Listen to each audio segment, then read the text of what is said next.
I am literally under the canopy in the forest right now looking out over a river. The wife is away on a business trip. Anyway, that's probably enough of a preamble. Let me put in the bio and then hopefully you guys enjoy a discussion on large fixed blade knives. Who am I? A question we should all ask ourselves. I am, first and foremost, a servant of God, made in His very own image, a follower of Jesus Christ, a simple man called by God to the Great Commission to share the good news of Jesus Christ. Next, a little bit about my background and what God has allowed me to do and blessed me to do in life. Grew up what most would consider very poor in the backwoods of the southeastern and mid-Atlantic United States, hunting and fishing. Joined the Marine Corps at 17. Did a couple of combat tours in Iraq. So a decorated Marine Corps combat veteran. Infantry assaultman. After the combat tours, I was an urban warfare instructor for the United States Marine Corps under Mojave Viper. I also served in the U.S. Army, both full-time and part-time National Guard. Also a veteran of law enforcement. I served with LAPD. I was a sworn peace officer, a cop for LAPD. I worked regular patrol assignments and more specialized assignments. One of those more specialized assignments was warrant service, fugitive recovery. Also had some other law enforcement roles. I am an FBI certified firearms instructor and been certified by another 3-letter government agency in a lot of firearms and training things. I've also been a private contractor, worked in the private sector, pertaining to tactics and gunfighting and protecting America from enemies foreign and domestic. I served as the commander of a tactical team to stop active shooters in a large metropolitan area. That was our primary mission, to stop active shooters, which sadly are a thing in America today. I've also been blessed to do quite a bit of competition shooting. Started my first formal competitions even before joining the Marine Corps at 17. I had won more shooting competitions than I can remember. I have competed in all manner of disciplines in shooting. I've been blessed to be a state rifle and pistol champion, West Coast regional champion. Like I said, been blessed to win more shooting competitions than I can remember. Mentioned hunting. I've hunted to put meat on the table starting when I was a child. I've also been a professional big game hunter and guide, hunting and slaying all manner of beast. And I don't apologize for that. Humbled to be the host of 3 podcasts. Simple Man Sermons, Alpha Male Podcast, and Gunfighter Life. Obviously, as things not mentioned, I've been blessed to do many other things. But, again, first and foremost, I'm a servant of God, a believer and follower of the Bible, the Word, Jesus Christ. And I don't apologize for that. With that, let's transition into today's topic. Let's talk about large fixed blade knives. If this is your first time listening, or maybe you've listened to a few episodes, I should mention that I'm big on EDC, everyday carry. If you're a man, you should have a knife. If you're an alpha male, you should have a knife and be well versed in it. Train with it. That's kind of one of the differences between just a man and an alpha male. Most men carry a folding knife. I guess I don't know if most men carry knives. I would say most men, I believe, that carry knives carry folding knives. How's that? That's probably more accurate. I do not. I'm not an average man. nor do I want to be or pretend to be. I carry a fixed blade day to day, but I carry what I would consider smaller fixed blade knives day to day. I carried a folding knife for years and years. Even in the Marine Corps, when I had a full-size K-bar, I almost certainly had a small folding knife in my pocket. I did that for years and years and years. And then I was watching a video on EDCing everyday carrying a fixed blade, and I thought, well, I'll try it. That's, part of being an alpha male. Always trying to improve and do better. So I started carrying a small fixed blade. I was quickly hooked on it. I carry a small fixed blade knife day to day. Not always. Sometimes my ultralight EDC and things, I'll carry like a Benchmade bailout. Or my number one recommendation is a Buck 110 Slim. Those are great knives. But generally day to day, I carry a small fixed blade. The big advantage of a fixed blade, big or small, is they are simple. There's less, in fact, there shouldn't probably be any moving parts unless it's some kind of crazy design fixed blade. It doesn't get much more simpler than a hunk of steel with some handles attached to it. That's pretty simple. Anyway, I think the vast majority of tasks you can handle with a small fixed blade knife. And I mean, that means for me anywhere between 2 and 4 inches. For me, probably between 3 to 4 inches. That's kind of my sweet spot. Gets most things done without being too big to carry in my pocket. That's how I carry a fixed blade in my pocket with an ulti clip. Runs along the inside seam of my pocket, so it's pretty hard to notice. Carried on my weak side because I carry a firearm on the dominant side, where there's a weapon handy I can access with either hand. Anyway, all that being said, sometimes you want a bigger knife. As I mentioned, I am out in the wilderness. A lot of times I'll just head out in the wilderness. Don't really know what I'm going to see, what I'm going to do, an area I've never been before, reconnoitering, doing some recon. It's actually kind of how I found the place that I'm at now. Anyway, sometimes you want a bigger knife.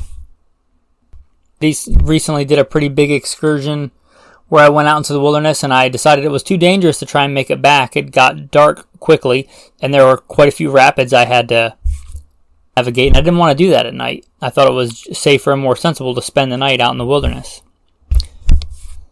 For situations like that and many others, you may want a large fixed blade knife. There's a reason I carried a K-bar in Iraq.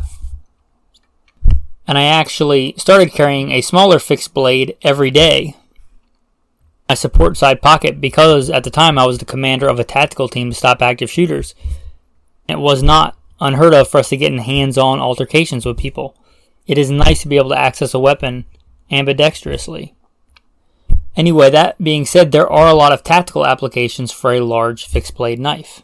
I was an assaultman in the Marine Corps, a specialized part of the infantry. One of the things we specialized in was explosives and breaching. Making it through minefields and razor wire, literally blowing it up to make a path for the other men to get through. We'd go up ahead of them, make a path for them so they could run through and not get blown up. But if we weren't there, you know what the average rifleman had to do? Take their large utility knife, their bayonet, their K-bar if it was a Marine, and literally lay down on the ground with their helmet towards the explosion and poke to find landmines with their large knife. It's literally training for removing landmines. That being said, there's a lot of utility for a large fixed blade knife, whether it's hacking a shelter out in the wilderness or finding a landmine or shoving it through the chest cavity of a radical Islami jihadist. There's a reason the Marines have for a long time had the K-bar. And that's where I'm going to start because I guess as far as formal training and things like that, it's the large fixed blade knife I have the most experience with. It is probably the most famous American fixed blade knife. You could argue the Bowie because it goes back further in history, but I think that the K-bar probably is the number one. The K-bar, as far as I understand it, was an adaptation of the time of the large hunting knives. In fact, K-bar even is abbreviation for kill a bear. So if you didn't know that, now you do, because that company was making large hunting knives at the time. And in fact, succinctly enough, a day or two ago, I was out in the wilderness hunting bear. A large fixed blade knife was part of my ensemble. Large fixed blade knife, the Scout Recon kit I talked about in a previous episode, and obviously my firearm. That being said, there's a lot of times you might want a large fixed blade knife. Whatever got me off topic, we were talking about the K-bar knife. That is the number one knife I'm going to talk about. I think it is probably the most iconic and notable American fixed blade knife. So it's a good place to start, and that's about the size knife I'm talking about. I would say, since I would consider, 3 to 5 inches, 4 inches, that sweet spot, I would say 4 inches and up, 5 inches and up. It really depends on the blade style and whatever that you would consider a large fixed blade knife. Going back to movie references, maybe Crocodile Dundee would not consider a K-bar a large knife. But I certainly would, and I think most men would consider a K-bar a large fixed blade knife. It's iconic, again adapted from the large hunting knives of the time. Very well balanced, well designed, good utility, fighting, hunting, whatever knife. It is a great knife. You can still get them made by K-bar. I should say that most Marines call it a K-bar. I believe the actual nomenclature is like a Mark II fighting knife or something like that. Everybody calls it a K-bar. There's a lot of companies that made them, but K-bars apparently stamped theirs K-bar from what I've heard and verify that. And a lot of Marines saw that on their knife and just started calling the large fixed blade knife a K-bar. But K-bar still makes them. A lot of other companies obviously make them, but the good U.S. Marine Corps K-bar style knife is a good place to start. Although I was a Marine, and I do own a K-bar, and it is in my baby bug out bag right now, my bailout bag, I don't generally carry that one to go to a go-to large fixed blade knife. Certainly wouldn't have any problem with it. It's a good knife. I just think for me there are better options. What I will say about the U.S. Marine Corps K-bar is it is an awesome, iconic fighting knife. For as big as it is, it's not super heavy. I'm sure somewhere out there some Marine has broken one, but I can't remember ever seeing a Marine break one, and that says something. Also, I did carry one in Iraq. Maybe I'll make that the picture for the show notes. I did carry one to war, so I think it'll always have a special place to me. Let's talk about the next big one. I said probably the only other contender for the most notable American fighting large fixed blade knife is going to be the Bowie knife. Now there's a lot of debate in the gun nerd out world.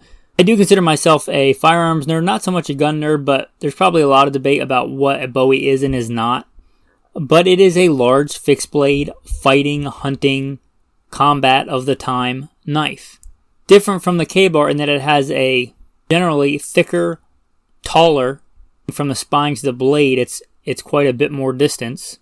Some things are hard in an audio format, but it's generally a bigger, beefier blade than the K-bar. If the K-bar wasn't big enough, the Bowie is going to be a big, heavy knife.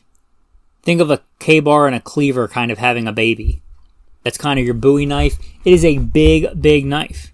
And it really depends on whatever style you want to learn and train to fight with. A bigger, heavier knife like that is obviously going to have more momentum, more of a cleaver effect. It's going to be less agile than the K-bar. But the Bowie, an iconic American knife. And I just put in here buck knife. Kind of knife never used in military service, but very much an American icon is the large fixed blade buck hunting knives. I don't know the model number. Again, I'm off grid, so I can't just look it up. But you can probably picture what I'm talking about. That large clip point, instead of a round handle like a K-bar, it has more of an oblong handle. Generally has like a metal or more ornate pommel on the back. That beautiful kind of iconic American hunting knife. I don't even own one. Just like I'm not a gun collector, I'm a gun fighter. I'm not a knife collector. My wife may disagree with that, but I don't think that I have a lot of knives. But I will concede that I am blessed to have more knives than I probably need. Another real iconic one, and this is kind of where the line blurs for me. Is it a large fixed blade knife or not a large fixed blade knife? But that classic American Air Force survival knife. I actually might get some of you wanting to take my EGA away after this, but if I had to carry one all the time, I kind of like that design better. I'm not talking about for a fighting knife. I think for a fighting knife, the U.S. Marine Corps K-Bar wins. I think that's a better, handier design for a lot of things. I don't even own one. But that classic Air Force survival knife, it is a good design. I don't know what the blade length is on that one. Maybe 4.5, 5 inches. Quite a bit smaller than the K-Bar, which has a 7-inch blade. But that's still a pretty hefty knife. We've talked about a lot of iconic knives. There are some pretty good modern iterations of those. An easy transition, we talked about that classic Air Force survival knife. The Gerber LMF, as I understand, was designed as a kind of pilot, escape, and evade survival knife. A modern version of that. I don't own one of those either, but it looks like a really good knife. That one and the Strong Arm, which is very similar to it, they're kind of classic, if you can call it the modern classic iterations of fixed blade survival knives. Again, that's their Gerber LMF and the Gerber Strong Arm. Kind of the cool guy one to have that I didn't have when we were in Iraq was the SOG Seal Pup. There's a bunch of different makes and models of it now. There was probably only one or two back when I was warfighting in the Marine Corps, but that was kind of the cool guy knife to have, and it's a good knife. They're a good knife, the SOG Seal Pup. They're a good design. They have stuck around for a long time for a reason. They've kind of become a modern classic for a reason. I think they're a good design. Kind of a separate category for large fixed blade knives are the daggers. Probably the most iconic American one of these is the Gerber Mark II. Classic dagger. If you look at this, if you look at that design, it's very similar to a Roman Puglio, which I believe they borrowed from even earlier civilizations in history. But like that Roman double-edged dagger, it's kind of a timeless design. The Gerber Mark II is the most notable one of that, I believe, at least here in America. And the Applegate Fairbairn, I believe. Just really iconic, and they're very similar in that they're a double-edged dagger. Now, they don't have a ton of dual utility, and I don't have a ton of training with a double-edged knife. But for just pure combat fixed blade knives, there's a reason that has been in use for thousands of years. In fact, I carried one today, not one of those two models, but a US Gladius titanium, because I planned on doing some free diving or just swimming in the river, and I wasn't going to be able to have a gun on me, obviously. I mean, it would be pretty cool, I guess, but I was just going to have the knife. And that's the knife that's in my big bug out bag or on my big bug out bag. And since it's titanium, I don't have to worry about it rusting, and it's light, and it's one of those dual-edged dagger designs. And they are beautiful, classic designs. Again, not as much crossover utility, but they've been around for thousands of years for a reason, I think. I want to keep this mostly to knives, but I will quickly mention some other large fixed blade tools. A kukri, I guess you could call that a knife. Kind of blurs that line. A machete, is it a knife? I'm going to say probably not. And where does that line end? I'm not really sure. If it is a 9-inch blade, is it a machete? Is it a knife? But anyway, machetes, kukris, which I like a lot. That is an ingenious, well thought out design that is quite utilitarian. I do have one, and I do use it when I plan to actually go out and do some hacking. That's like one of the missions is trailblazing and making a trail. Hatchets, obviously their own thing. Tomahawks. I do have some experience tomahawk throwing competitively long before it was the new hot thing that I think a lot of people are doing now in like bars or whatever. So I don't really have much interest in doing it. But I did it back in the day. Rather enjoyed tomahawk throwing. Tomahawk is obviously a nasty weapon and a lot of utility, but it's kind of its own thing. Bayonets, I think, however, do fall into this category. But for me, a bayonet can't just be something pokey that goes on the end of a gun. That is what it is, but it's not a knife. But a good bayonet can be both, like the M9 bayonet, that would make a fine big fixed blade survival knife. Whether or not you put it on the end of a gun, it's a good knife and iconic in its own right. Likewise, the U.S. Marine Corps bayonet, not the older ones, but the newer ones, the ones that have like that FDE handle. That's a good knife. That's a good knife, and I would argue probably, although it's going to get some hate, probably a better design than the actual K-bar if you're just going off the blade. And certainly far better than the bayonet that it replaced. If a bayonet is a good knife in and of itself, then it's a good knife. The fact that it attaches on the end of a gun is just kind of a bonus. There are some really good bayonets that are also good fixed blade knives. Now let's talk about steel. I did get to a point where I was kind of a steel snob. The way I got there, kind of carrying smaller, as I mentioned, I didn't always carry a fixed blade knife. Carrying small folding knives that are in your pocket, getting dirty and folding up, and probably using a smaller knife than the task called for and using it a lot. There's no denying that those good like S30V, S35VN steels are better steels. I'm big on stainless steel in the gun world, and I'm also big on it in a knife world. And I thought that, a good stainless steel like that, especially a really nice stainless steel, meant that it was actually stainless. Wouldn't rust. But stainless means stainless, not stain-proof steel. I had a very large fixed blade S35VN. I was actually thinking about selling it on eBay because I got it to use, and anybody that knows me knows that I use stuff rather hard. Actually broke a few things today. Just because your Hummer is off-roading, capable of off-roading, doesn't mean the thing you're towing is. Just a quick side note.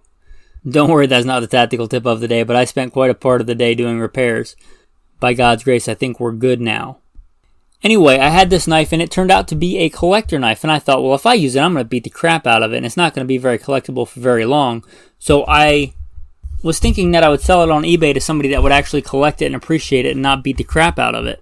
I would just buy one that was like it, that wasn't a collector, and everybody wins. I'd use the extra money for, supporting this podcast venture and things like that. But I pulled it out of its sheath and I put it away clean. There wasn't like blood on it or anything. It's not like I had just gutted a deer and thrown it in dirty and pulled it out 6 months later. It had been on my war belt, put away clean. S35VN, and I pulled it out and there was rust. Quite a bit of rust on both sides of the blade. Tried to get it off. I tried to get it off with a bunch of different methods, and it's just, take it off, I'd have to take off that bead blast finish, I think, all the ways that I've tried, which is going to destroy the collector value, so I'm probably just going to keep it at this point and use it. It's a good knife.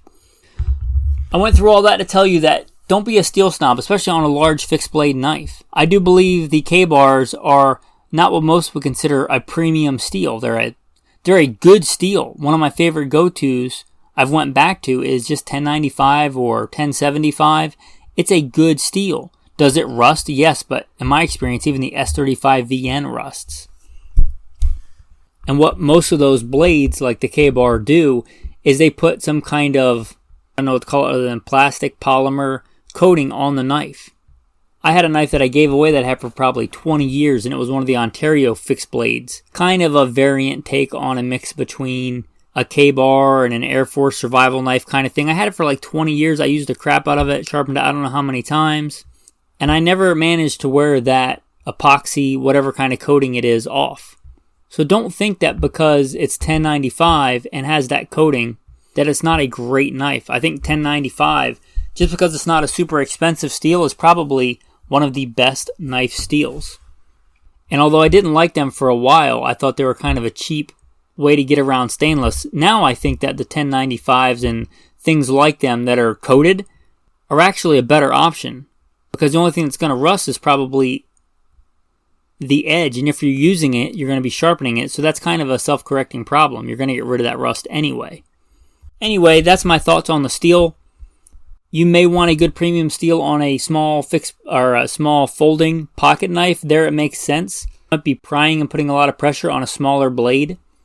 Like 3V, for example, is a really good steel that you can make super thin and it's still very strong from what I understand. That's what my ultralight knife is when I go out like ultralight running and sprinting and things like that. For that, I think it makes sense. But for a large fixed blade, like I said, I'm sure a Marine somewhere has snapped a K-bar blade. But he was probably doing something he really wasn't supposed to be doing with that knife. A blade that's that thick or thicker is probably fine in 1095 or 1075 or something like that. So I mentioned my go-to large fixed blade knife was not a K-bar. And I didn't tell you what it was. Been saving it for the end. The knife that I was going to sell because I didn't want to beat it up. But now, she's getting used.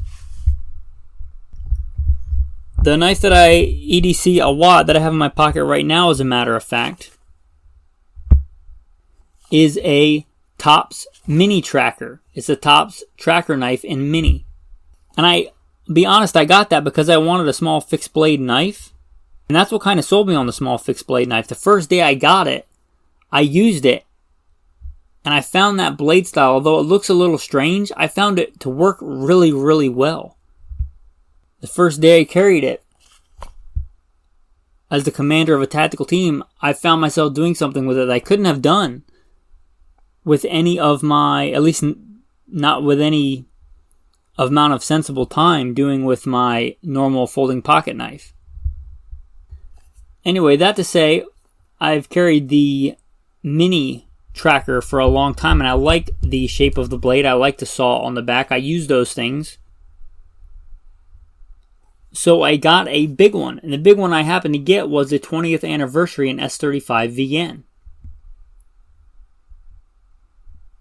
Going back to my previous statement, I think this would be a good knife in any guise. If you just got the Tops Tracker in 1095, which is their base steel, which is a very good steel with the coating. That's what my EDC one in my pocket is. And that thing gets used a lot. Anyway, for me, that large fixed blade knife, for now, my go-to is the Tops Tracker. And a lot of people love it and a lot of people hate it. But I'm going to tell you that I really like it. And I use my knives, and I like that style of knife. I like the saw on it. I like the swept back blade. That little groove in there is good for a lot of things. I really like it. I don't know which size one that I have, but maybe they make one bigger, but this one is a big freaking knife. It makes a K-bar seem skinny. That is maybe my one gripe, is that it's probably overbuilt. This thing looks like you could jam it through a T-Rex skull. It is beefy. That being said, one of the cool things about the knife is it's kind of, and I say kind of, not really, it's kind of, you're getting to that point where is it a big knife or is it a very small machete or kukri? It's kind of got that heft forward design. It's good for slashing and hacking away at stuff. It is good at chopping if you know how to use it. And although it looks quite unconventional, the Tops Tracker knife, in my experience, is a good design. Anyway, there are a lot of good fixed blade knives out there. Anyway, men, if you guys want to contact me, goodshepherdtraining.com. Goodshepherdtraining.com is the best way. I know that some of you guys have contacted me on Instagram. It's the same on Instagram, Good Shepherd Training. If you want to follow and see pictures, that's fine. I'll post them when I'm on grid. I have responded to a few people that reach out to me on Instagram. If it says something like podcast in the very first part of it, might respond. But I'll be honest, a lot of that stuff I just delete. A lot of that stuff is scams or half-naked women. I love my wife. I'm a happily married man. And even before that, after I became a Christian, I was chaste until I met my wife. And until we were married. I have no desire to see that stuff. So a lot of that stuff just gets deleted. And if I've deleted something of yours and it was something that you've reached out to me for, that's why I'm reaching out to you here and saying, get a hold of me at goodshepherdtraining.com if you want to contact me. With that, I'll put in the tactical tip of the day and the tactical verse of the day. Tactical tip of the day. If you're listening to this and you're a knife guy, you're maybe a gun guy too, and you probably have some gun oil and gun stuff around. Advice would be, unless it's strictly a tactical knife to go on like your plate carrier, I guess not a super big deal. My advice would be, if you're going to put oil on your knife, don't use a gun oil. And not because it won't work on the steel or anything like that, because you might want to eat what you're cutting with it. If you're butchering an animal, do you really want all that CLP on your meat? And another one is you don't need it. Just olive oil. Going back to the ancient Romans we talked about, what do you think they used on their swords and their armor and stuff like that? I don't know for sure, but I imagine they used olive oil. They probably didn't have all the petroleum distillates we have today. Some kind of plant-based oil, olive oil, or something similar, and it still works on knives today. Olive oil, cheap old canola oil. If you just have to use some kind of tactical oil, one that I will use on my knives because it's not toxic, it's good on leather and stuff like that, that's on a traditional K-bar, is ballistol. So don't think you're going to be eating the stuff you're cutting with your knife. Just use cooking oil or ballistol, which is also not toxic. Especially if you're using like a leather sheath. Literally, if you don't care about getting stained or something like that, again, I'm not a collector, pouring ballistol in that sheath and letting it soak in there. So that kind of every time that ballistol or that cooking oil soaks into that sheath, every time you put that knife in there, it kind of helps coat that blade. Anyway, that's your tactical tip of the day. Cooking oil or ballistol on your knives if you want any lube on there at all. There have been warriors in many cultures throughout history. From the U.S. Marines to the Crusaders to the ancient Romans. Some men are called to be warriors. We are made in the image of God. Exodus 15. The Lord is a man of war. And we are made in his image. Don't apologize for being a warrior. Don't apologize for being made in the image of God. Strong, dominant warrior. Again, Exodus 15, the Lord is a man of war. A short verse for today, but I think an important one. With that, men, get out there, be strong, be warriors, and have a blessed day.